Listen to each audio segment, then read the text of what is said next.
Hey, what's up, Fit Fam? So we've made it to the last month of the year. We got 11 Strength Club workouts under our belts. Now we got one more month of Strength Club workouts to finish up 2024. So hopefully those of you who've been working with us the whole year, hopefully you're seeing some of those gains and feeling pretty good about it. Hopefully you're excited about this new workout. I am as well. So let's get into it. We have our ramping ESR. So, we got our templates. You know how we do it here. Let's start with our ramping now. So we're going to start with our hangs. Again, great for grip strength, shoulder mobility, decompressing that spine.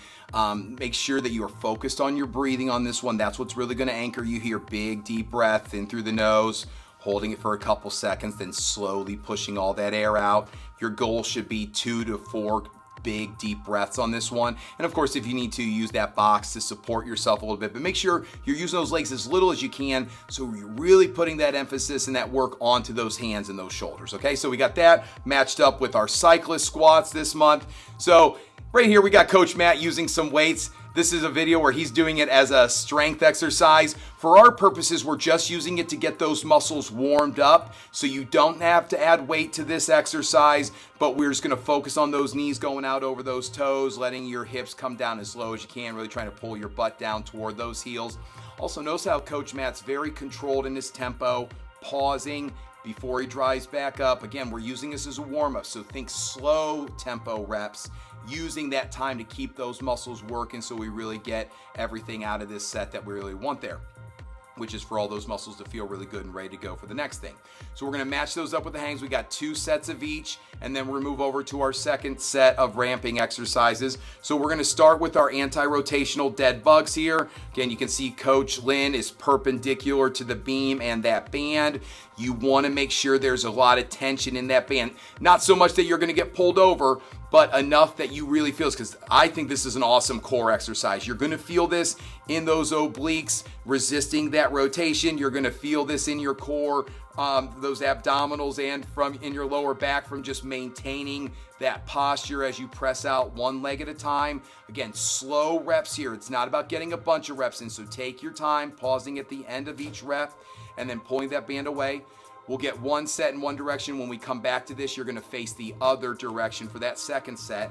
Now we're gonna match this up with our half kneeling band overhead extensions here. So again, facing perpendicular to the band and the beam, inside knee is up, squeezing that back glute, reaching high overhead. Now you wanna get set up so that you can get overhead without being pulled over here. So that resistance is going to be determined by how it feels at the overhead position, not when it's straight out in front of you, because that's where you're going to feel strongest here. Squeezing that back glute nice and tight, nice and controlled as you work this one. When we come back to this one, you'll face the other direction on the other knee here. So for these 2 exercises, both of them, one set's facing one way, the second set's facing the other way. So we'll get 2 sets of each, and then we're gonna move on. So for our total body work and just that movement prep stuff that we want, or getting all that energy going here, we're gonna start with the Echo Bike, everybody's favorite. Now we got 7 calories on this one because this is at the beginning of the workout. You're gonna have a little bit more energy. I know it's 7 calories, 2 more calories does make a difference.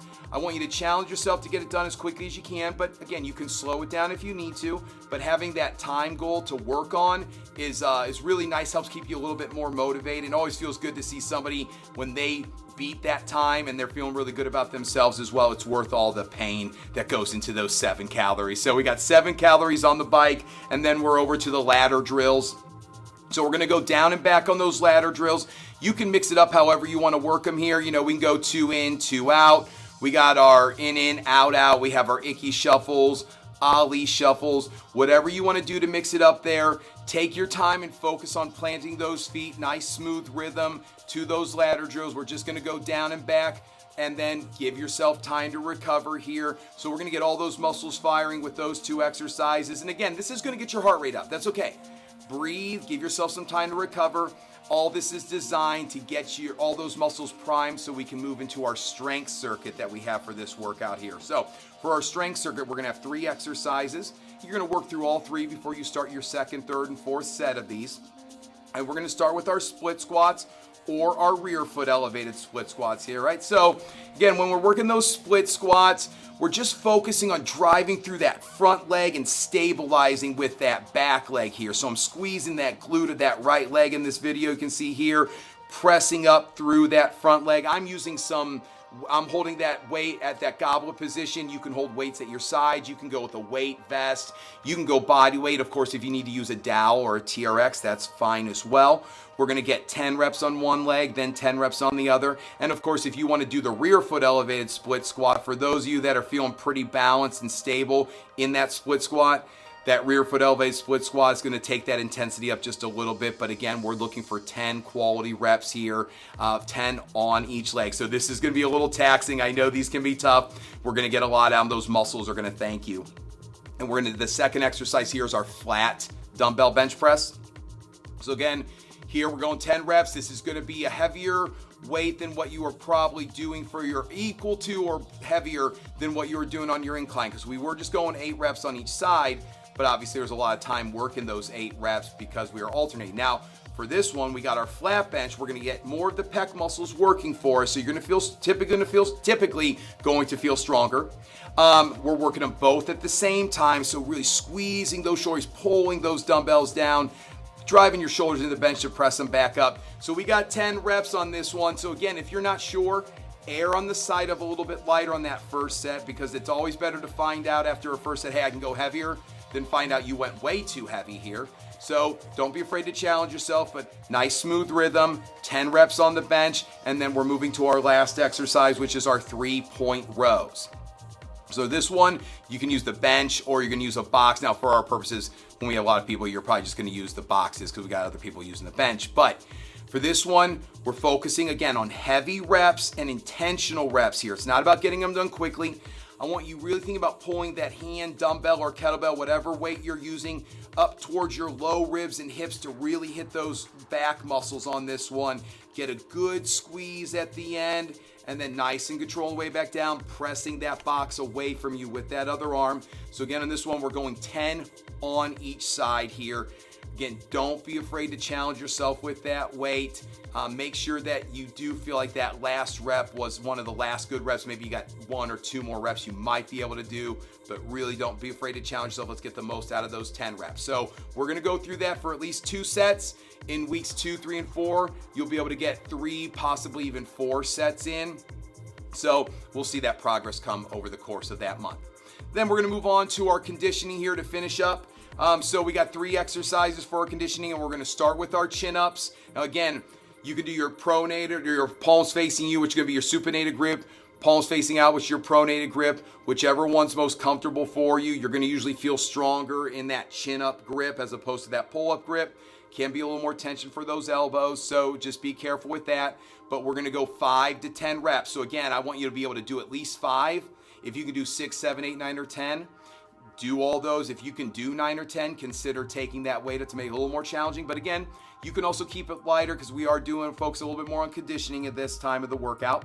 The second exercise is our swing. So we're going to either do 5 dead stop swings or 10 repetitions. So remember, when you're working those dead stop swings, you're parking each time, hiking it, driving through those heels, squeezing those glutes nice and tight, get those legs as straight as you can, thinking about throwing that kettlebell across the room, and then park it each time.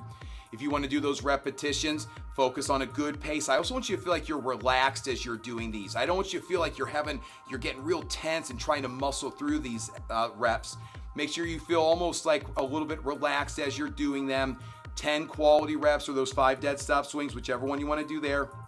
And then our last exercise, we're going to crawl. So whatever crawl variation you want to do, we're going to crawl down and back. So you can do your bear crawl, you can do a monkey crawl, gorilla crawl, you can side crawl if you've been loving those so much in November, you want to do them in December too. You can mix it up and try a different one on both sets. Get intentional with your breathing as you're doing these crawls. I know this is a tough exercise, so you got to focus on your breathing, and at times if you need to take those knees down to the floor, take a couple deep breaths, come back up when you're ready, that's great. Also, if you find that going all the way down and back is a little too much of a challenge, start with halfway down and back, or go as far down and back as you feel like you can. And then each week, let's try to get just a little bit further. Let's make just a little bit more progress there. It's going to make a big difference over the course of the month. So we're going to get 2 to 3 sets of that finisher in, and then we're done with this workout. So I'm pretty excited about this. Again, simple stuff I want you to focus on. We've tried to keep it simple so you can focus on challenge yourself with the quality of those reps and those weights. So hopefully you're as excited about this as I am. I'm excited to finish this year strong. So let's have a great time this month and kick some ass. Okay, that's it. I'm out of here. Love you. Bye.